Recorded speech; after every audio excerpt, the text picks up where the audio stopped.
Alors, Général Ibrahim Choukri, analyste politique, vous êtes le bienvenu sur la TV internationale. Bonjour. Alors, comme on vient de voir dans le commentaire, il y a plein de méga-projets qui ont été réalisés au cours des 2 dernières années. Selon vous, quel est le plus important projet ou bien la plus importante réalisation du président Abdel Fattah Sisi au cours de ces 2 dernières années? Bien sûr, c'est une question très intéressante. D'abord, permettez-moi de vous adresser la salutation à l'occasion du mois béni de Ramadan. Deuxièmement, permettez-moi d'expliquer que les défis qui étaient en face de l'Égypte, du peuple égyptien en général, et bien sûr devant le président de la République, il y avait beaucoup de problèmes devant l'Égyptien dès l'année 2011, on peut même dire avant 2011, puis 2011, puis jusqu'à 2013 et de 2013 ou 2014 jusqu'à aujourd'hui. Donc il y avait des phases dans l'histoire, la dernière histoire, les dernières dizaines d'années de l'Égypte. Donc il y avait beaucoup de problèmes en face des Égyptiens, y compris bien sûr le problème le plus essentiel, c'était le problème sécuritaire. On ne veut pas oublier qu'après 2011, on n'était pas capable de circuler librement dans les rues de toute l'Égypte, partout, donc il n'y avait pas ce sens sécuritaire qui se trouve chez les citoyens maintenant. Donc il y a une grande différence. Et c'était un défi très intéressant, parce que si on peut bien placer la sécurité et la paix à l'intérieur d'un pays, donc, deuxièmement, on peut bien avoir des investissements, on peut avoir un changement économique, on peut avoir un changement social pour le bien d'un peuple. Donc, il y avait des étapes que le président a présenté son bilan avant de se présenter aux élections, de faire ces étapes pour améliorer la position et la vie des Égyptiens d'une position négative à une position positive. Donc, premièrement, de mon avis, c'était la sécurité. On sent bien qu'il y a un changement. Bien sûr, quand je parle ou j'analyse ces situations, je ne dis pas que nous sommes parfaits dans tous les domaines de la vie, bien sûr, et même tous les pays du monde ne sont pas parfaits 100%. Mais quand même, lorsqu'on dépasse des limites, c'est-à-dire si un pays ou un peuple, vous trouvez que sa situation en général est moins inférieure, c'est-à-dire de 50%, et puis ça améliore, ça devient jusqu'à 50 et 60 et 70%, donc c'est un progrès. On ne dit pas qu'on ne va pas s'arrêter, mais on va continuer. Mais bien sûr aussi, il y a d'autres étapes que nous avons besoin de faire. Deuxièmement, il y a eu aussi la pensée de la présidence de faire des étapes très rapides sur le niveau économique. C'est-à-dire, on n'oublie pas qu'il y avait une grande réunion économique, la conférence de Sharm el-Sheikh, la célèbre conférence de Sharm el-Sheikh. C'était un moyen de lancer un appel au monde entier de bien faire ces investissements, l'industrie, l'économie, la commerce, tout ça pour le bien du peuple égyptien. Parce que vous savez, c'est un peuple qui se compose à peu près de 90 millions d'habitants, donc ils ont besoin d'avoir des projets afin d'améliorer leur vie quotidienne, afin de trouver aussi du travail, afin de limiter le taux de chômage, de limiter aussi le problème de financement, et aussi de lutter contre les problèmes de financement, surtout les monnaies et les devises étrangères. Donc nous avions besoin d'une conférence pareille. C'est pour cela que je cite ce projet-là, ou cette réunion, cette grande réunion, comme deuxième étape de mon avis. De mon point de vue aussi, troisième étape, nous savons bien que le grand projet du canal de Suez, le nouveau canal de Suez, c'était un projet aussi économique, c'est dans le cadre économique bien sûr, mais c'était un projet aussi qui représente que les Égyptiens, entre eux-mêmes, ils sont capables de faire un changement dans leur vie lorsqu'ils veulent.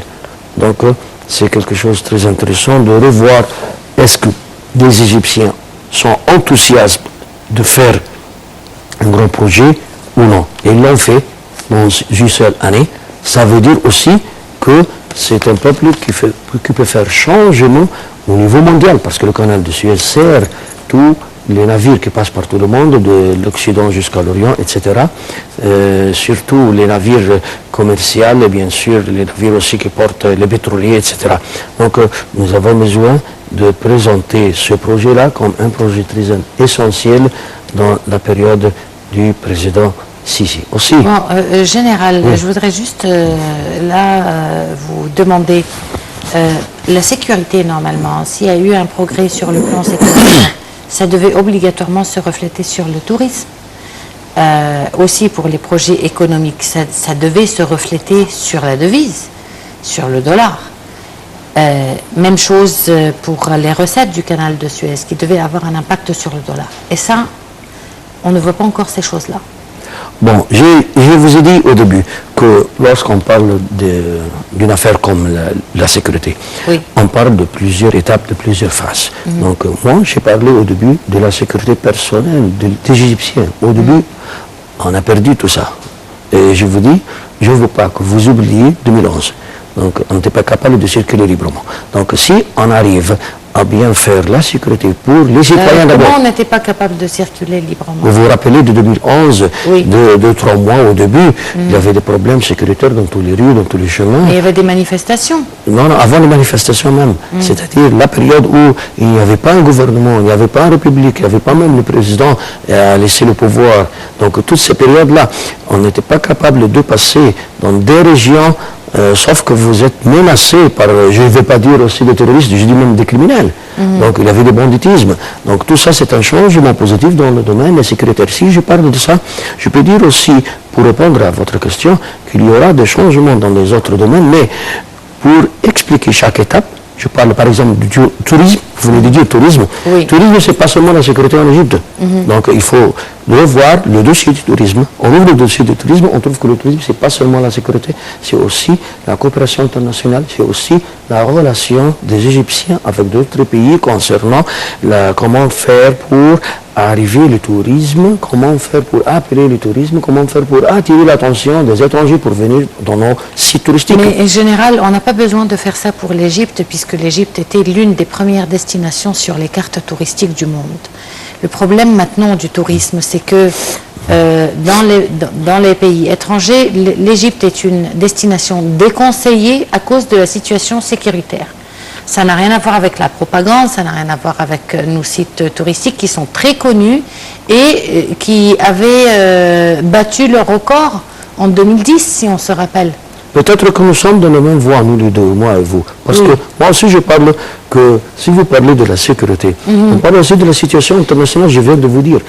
Est-ce que les problèmes qui se déroulent autour de l'Égypte concernant le dossier du tourisme, est-ce que tous ces problèmes-là sont des problèmes qui viennent par hasard? Il faut penser ça. Donc on ne pense pas de la sécurité à l'intérieur de notre pays. C'est-à-dire, si vous voulez parler de la sécurité par exemple des ports ou des aéroports ou des avions, c'était le problème le plus célèbre.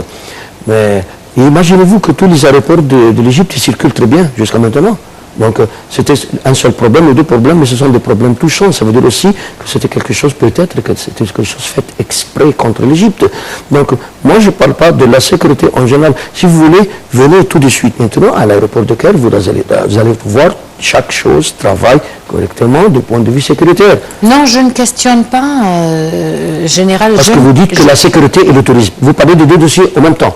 Et moi je dis... Non, moi je vous parle d'autre chose. Moi personnellement, je ne questionne pas la sécurité en Égypte. Je vis là, je vis très bien, mes enfants sont là, tout se passe très bien. Je parle maintenant du paradoxe, du moment que nous jouissons justement de ce progrès réalisé sur le plan sécuritaire. Pourquoi ça ne s'est pas reflété internationalement et ça n'a pas attiré le tourisme jusqu'aujourd'hui? Je vous dis, si ça ne l'a pas fait, c'est parce que des ambassades et des ambassadeurs et des États considèrent toujours l'Égypte comme une destination déconseillée. Bon, ce que vous dites maintenant, donc ce n'est pas la sécurité en Égypte. C'est bien sûr parce que ce sont des relations politiques et diplomatiques avec d'autres pays que vous déconseillées sur le plan sécuritaire. Donc, bien sûr, ils peuvent donner plusieurs prétextes, plan sécuritaire ou autre, mais l'important pour eux, c'est d'éviter que le tourisme vienne ici parce que ça va faire un bon changement pour nos pays. Donc, vous voyez, c'est un jeu politique international.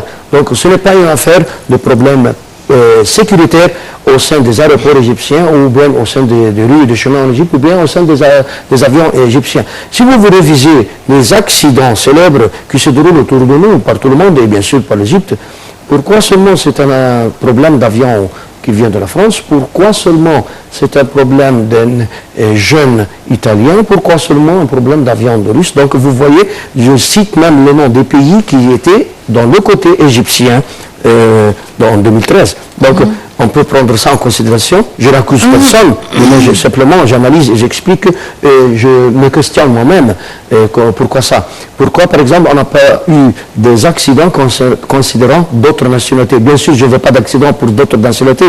Je leur souhaite aussi tout le succès, mais je me pose des questions. Ça veut dire aussi il n'y a pas un problème sécuritaire en Égypte, mais ça veut dire aussi qu'il y a un problème chez nous, comme Égyptiens, de bien se présenter à l'extérieur. C'est-à-dire, on doit bien présenter notre situation, qui est une situation positive maintenant, aux autorités extérieures qui peuvent revenir de nouveau pour accélérer et améliorer la vie touristique de l'Égypte. Donc, c'est un problème de connexion peut-être, c'est un problème politique ou diplomatique avec les autres, avec les étrangers, mais ce n'est pas un problème interne concernant la sécurité des sites touristiques en Égypte. Et si vous voulez que je dépasse sur un autre dossier, si on parle par exemple de l'économie et l'investissement et surtout sur le niveau du gaz naturel, vous venez d'entendre il y a quelques heures qu'il y a eu de nouvelles recherches, qu'on a trouvé des choses qui peuvent changer la situation financière de l'Égypte complètement dans des dizaines d'années. Donc ça veut dire aussi que le monde entier vous regarde, que c'est un pays qui va faire peut-être un miracle sur le domaine économique, si Dieu le veut, et s'il y a aussi une volonté d'Égyptiens de faire ça. Donc les étrangers, ils vous regardent bien et ils analysent tout ce que nous disons.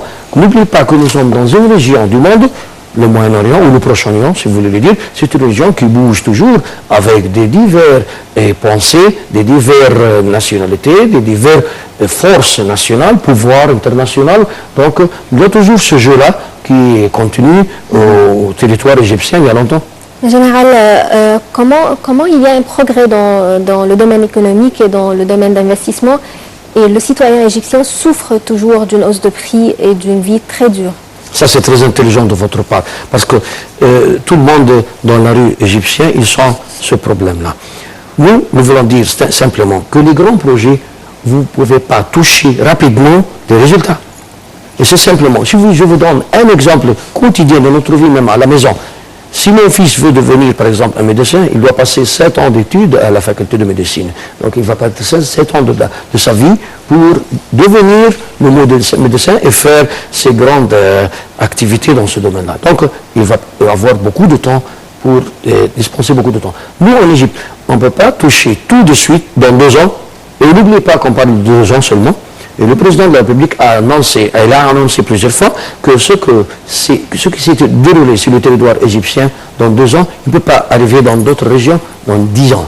Donc vous voyez, ce sont de grands projets, les projets d'habitat que nous avons vus il y a quelques semaines, les projets concernant l'agriculture sur le niveau de 1,5 million d'habitants, les projets du canal de Suez, les projets des usines, les projets du nouveau capitale de l'Égypte, capitale administrative bien sûr, et le projet aussi au niveau de la zone économique du canal de Suez, et aussi le projet de la coopération nucléaire avec les Russes au niveau de la surface de la mer Méditerranée. Tous ces projets sont de grands projets. Premièrement, elle a besoin d'une grande somme de financement. Deuxièmement, elle a besoin aussi d'une grande technologie, donc l'Égyptien doit être prêt pour participer à ce progrès-là, c'est-à-dire on ne va pas avoir besoin toujours des étrangers qui viennent nous aider, mais on a besoin aussi des Égyptiens, de leur qualifier à prendre les positions dans ces domaines économiques ou domaines industriels ou même commercial. Et troisièmement, on a besoin aussi d'une coopération financière avec les autres. On ne peut pas oublier ici l'aide financière que nous avons reçue de nos collègues et nos frères des pays arabes.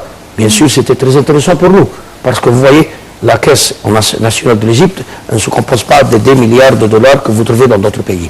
Donc, le chemin est très dur, n'est pas facile, et on demande aussi de faire un travail. Mais ce que vous posez comme question, c'est de toucher tout de suite, rapidement, les avantages de tous ces projets par tout le monde. Ça n'arrive pas rapidement, ça prend du temps, bien sûr. Alors, c'est quelque chose d'équilibre entre les volontés, ce que veut le peuple égyptien, et l'accélération du gouvernement, ce que le gouvernement doit faire pour accélérer un peu, pour faire le sentiment pour un Égyptien, un simple Égyptien dans la rue égyptienne, qui peut regarder et toucher qu'il a un changement positif dans sa vie, même si c'est un peu ralenti. Mais il doit le toucher jour après jour. Et aussi c'est le rôle d'un gouvernement qui doit devenir de plus en plus rapide, comme est le même système du président de la République.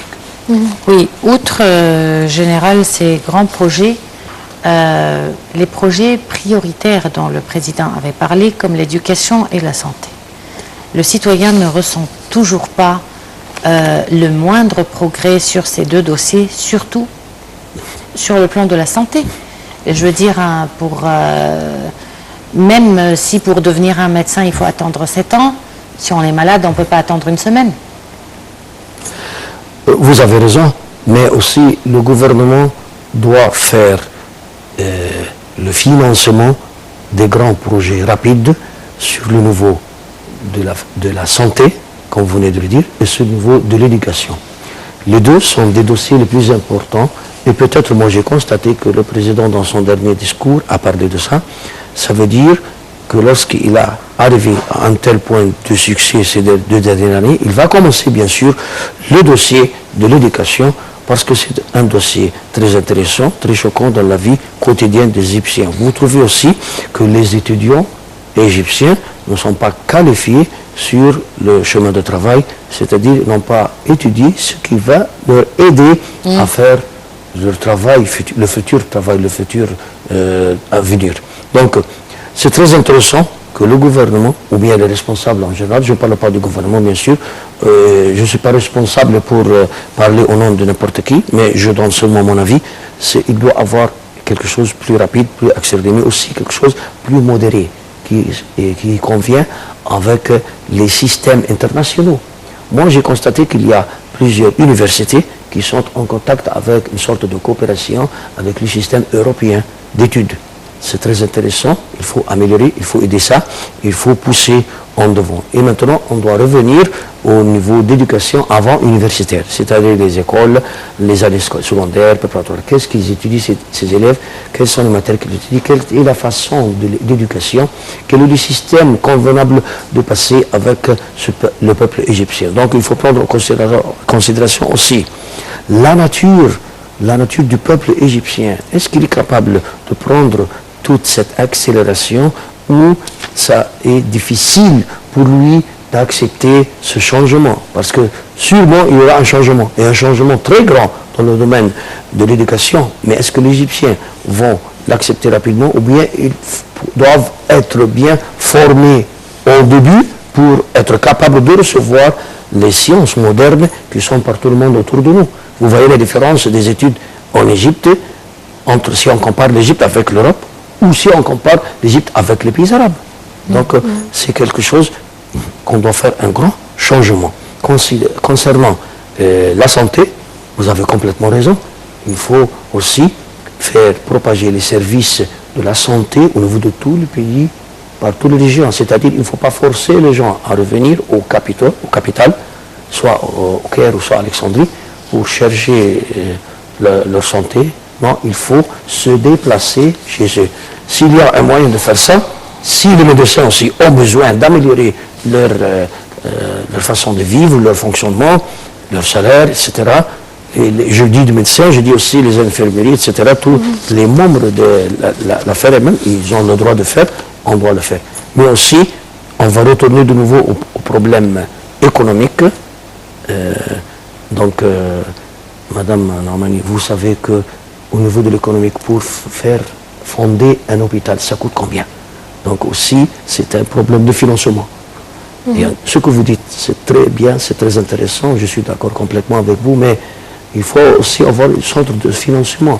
Si on n'a pas les moyens en Égypte, il faut penser comment avoir ces moyens. C'est-à-dire, est-ce qu'on peut faire une coopération avec des sociétés ou des agences internationales? On se pose la question, et on parle et on discute sur ça. Est-ce qu'on peut faire par exemple une coopération avec un secteur privé pour faire des hôpitaux sous la surveillance de l'État, mais avec un financement des secteurs privés qui peut lui aussi gagner d'une part, et l'État peut surveiller d'autre part, et servir la population d'une troisième part. Donc il faut faire un changement des idées. Général, vous ne voyez pas que ce manque de progrès ou bien de réalisation dans les deux domaines de l'éducation et de la santé, c'est peut-être à cause de certains points de faiblesse dans le corps du ministère même, de ces deux ministères, parce que, par exemple, dans le ministère de l'électricité, il y a eu un très grand progrès, de très bonnes réalisations, puisque On faisait face au cours de l'année 2014 à des coupures d'électricité très fréquentes et de manière répétitive. Et maintenant, ce problème est totalement disparu. Alors peut-être il y a un manque de coopération, par exemple, au sein du ministère. Il y a je ne sais pas, peut-être des points de faiblesse. Ça, c'est très intéressant. Et vous touchez un point, il n'est pas loin, mais c'est très intéressant. Vous touchez le point concernant l'organe gouvernemental de l'Égypte. C'est-à-dire, est-ce qu'il doit y avoir un changement dans les lois qui commandent le système de la direction et des départements au niveau de plusieurs ministères? C'est-à-dire, est-ce que les responsables qui sont d'autorité moyenne, c'est-à-dire je ne parle pas des supérieurs, du niveau ministériel, du ministère, non, ceux qui sont directeurs ou adjoints d'un directeur, etc., ou même chefs de service, est-ce qu'ils ont la possibilité de prendre des décisions, la capacité de terminer leur travail? Est-ce qu'ils ont avec eux les éléments qui peuvent servir dans le travail? Est-ce qu'il a le pouvoir de prendre des décisions, de présenter des projets, de faire un changement? Donc peut-être que nous avons besoin de faire un changement au niveau des lois qui commandent le travail au niveau de plusieurs services de l'État. Pas seulement l'éducation et la santé, peut-être d'autres services. Peut-être aussi parce que le secteur de l'électricité, c'est un secteur qui est commandé d'une façon économique au premier lieu.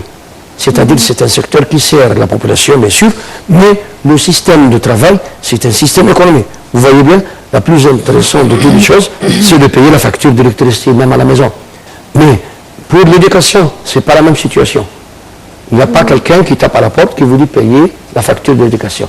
Donc l'électricité ramasse bien le prix des services qu'il a offerts aux autres et essaye de prendre aussi son bilan du gouvernement et essaye de faire des accords avec les institutions internationales pour délivrer des nouveaux instruments pour développer le travail de ce secteur.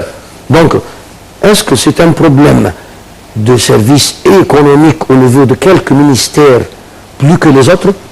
Est-ce que aussi que ceux qui travaillent au niveau du ministère de l'électricité, ils sont bien payés, c'est pour cela qu'ils travaillent très bien, parce qu'ils sont en bonne forme, et les autres ne sont pas payés, ne sont pas bien payés, donc ils cherchent d'autres moyens. Donc ce sont des questions très intéressantes. Il faut qu'on prenne des décisions, même si on est forcé à faire un changement dans les lois qui composent tous ces organes gouvernementaux. En tout cas, Général, le temps consacré à cette édition est terminé. Nous avons constaté, comme vous l'avez dit, des progrès effectivement sur le plan de l'infrastructure, sur le plan routier, sur le plan agricole. On espère au cours des 2 années suivantes voir un changement vraiment palpable au niveau de la vie quotidienne du citoyen égyptien et on espère que les 2 prochaines années se focaliseront sur cela. Merci de nous avoir suivis. Je remercie aussi ma collègue Inès. Merci Narine. Merci beaucoup au général Ibrahim Choukri, analyste politique. Merci Madame Inès. Et je tiens à vous remercier, chers téléspectateurs. Nous sommes parvenus au terme de notre émission. Rendez-vous demain avec une nouvelle émission, une nouvelle équipe de Bonjour l'Égypte. Passez une très agréable journée. Au revoir.